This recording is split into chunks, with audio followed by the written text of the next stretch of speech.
2014 की case study पूछ रहे हैं, ऑनलाइन वाले बच्चे भी ध्यान देंगे। Rameshwar successfully clear the prestigious civil services examination, बहुत बहुत मुबारक रामेश को सबसे पहली बात, and was excited about the opportunity that he would get through the civil services to serve the country. भाई पेपर पास हो गए हैं, अब काफी एक्साइटेड हैं कि समाज को क्या करेंगे, समाज की सेवा करेंगे, बहुत अच्छी बात। However, लेकिन soon after the service, जैसे सर्विस मिल गई, he realized that things are not as rosy as he imagined.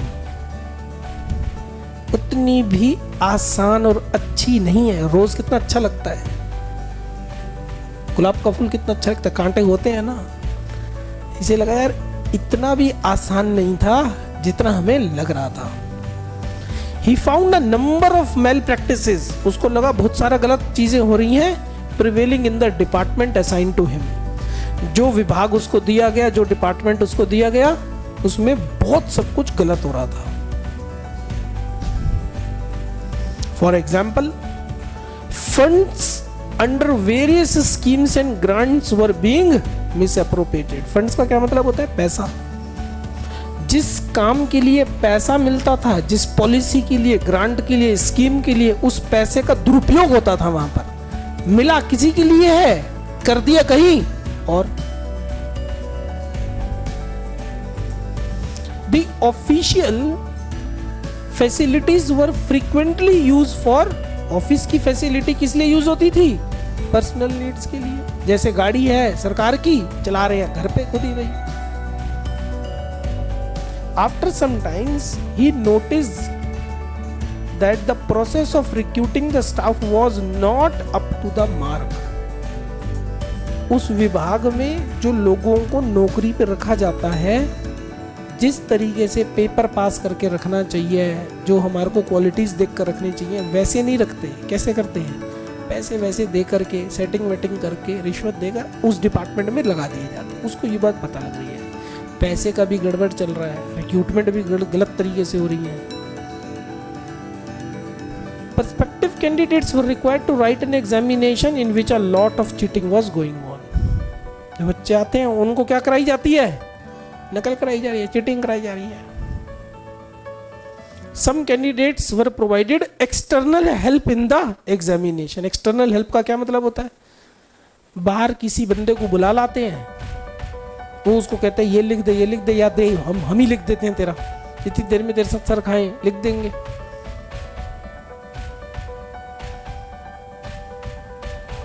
Rameshwar brought these incidents to the notice of his seniors। Rameshwar को लगा भाई ये सारी बातें मुझे किसको बतानी चाहिए? सीनियर को बतानी। सही सोच रहा है, गलत सोच रहा है? सही सोच रहा है। However, he was advised, देखो खबर बताने के बाद उसको सलाह दी गई, to keep his eyes, ears and mouth shut and ignore all these things which were taking place with the convenience of higher ups. मतलब बड़े लोग शामिल हैं इसके अंदर। अपनी आंख, मुंह, कान बंद रखो, चुप रहो। ऊपर से सारे लोग मिले हुए हैं इसमें, फालतू का कुछ बोलने की जरूरत नहीं है। Rameshwar felt disillusioned and uncomfortable. Disillusion का मतलब होता है, इल्यूजन का मतलब होता है भ्रम। इस दिन उसके सारे भ्रम टूट गए। जो सोचता था ईमानदारी, ये वो दुनिया भर की बातें, सारे भ्रम टूट गए और काफी अनकंफर्टेबल फील कर रहा है ऐसी वातावरण में कि जहां पर इस तरीके का गलत काम हो रहा हो और उसका अपने आप को हिस्सा समझते हुए गलत महसूस कर रहा है।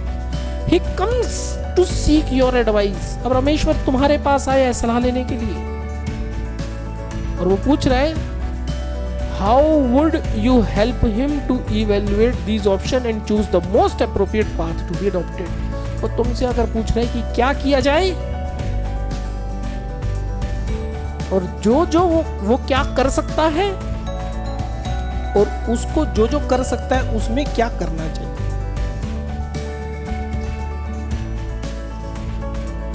20 नंबर का क्वेश्चन,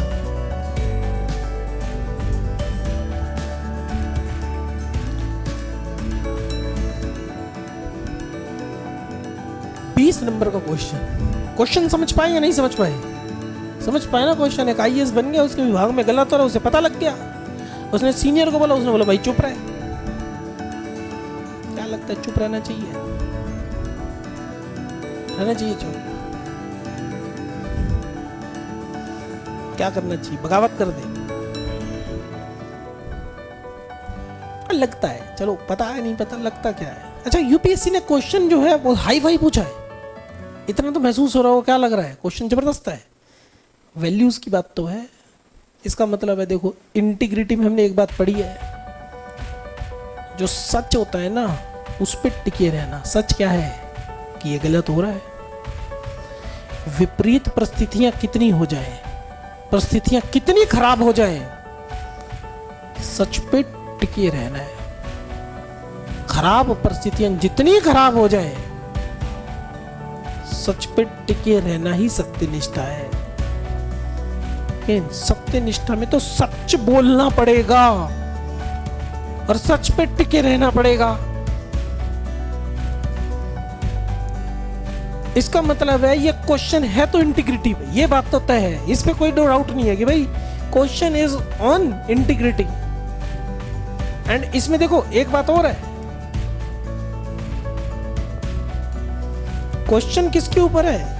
इंटीग्रिटी के ऊपर है, ये बात तो तय है। जिस वैल्यू के बारे में हम पढ़ रहे हैं कि इंटीग्रिटी क्या होता है, उसके ऊपर सवाल पूछा हुआ है। और दूसरी बात, ये बात भी है,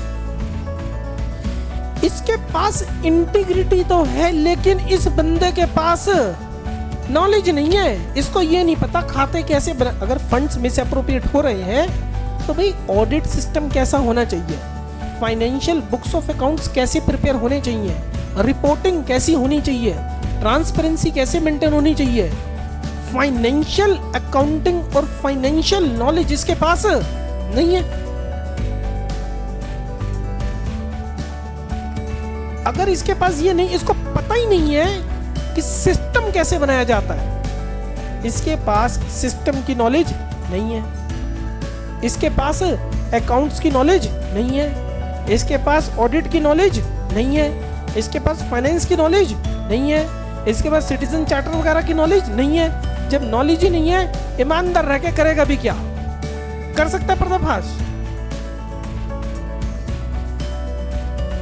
इसका मतलब इसके पास कोई भी स्किल्स नहीं है।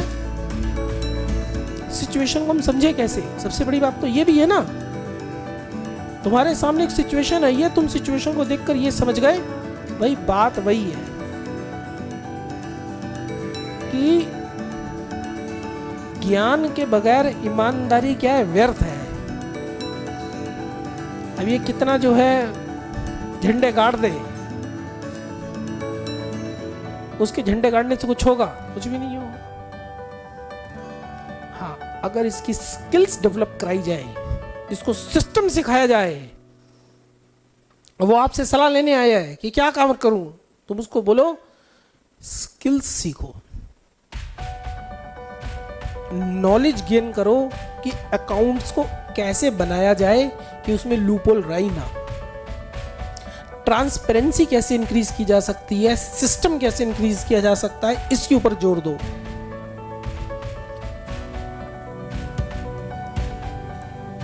अगर तुम स्किल्स लगा पाओगे तभी तुम्हारी इंटीग्रिटी का फायदा है, नहीं तो तुम्हारी इंटीग्रिटी का कोई फायदा। और आपके पास स्किल नहीं है तो तुम दूसरा ऑप्शन उसको ये दे सकते हो, आपको लगता है कि जब तक स्किल डेवलप करूंगा तब तक बहुत टाइम हो जाएगा, आउटसोर्स द सर्विस। किसी सीए के पास जाओ, किसी वकील के पास जाओ, उनसे पूछो सिस्टम कैसे बनाया जाता है, उनसे पूछो फाइनेंस कैसे मैनेज किया जाता है, उसको बुलाओ, उससे सीखो, वो सलाह देगा, वो उससे भी तुम मदद ले सकते हो। नहीं कर सकते ऐसे काम? कर सकते। ऐसे तुम उसको ऑप्शन दो 2-3, और मोस्ट अप्रोप्रिएट क्या होगा उसको बता दो।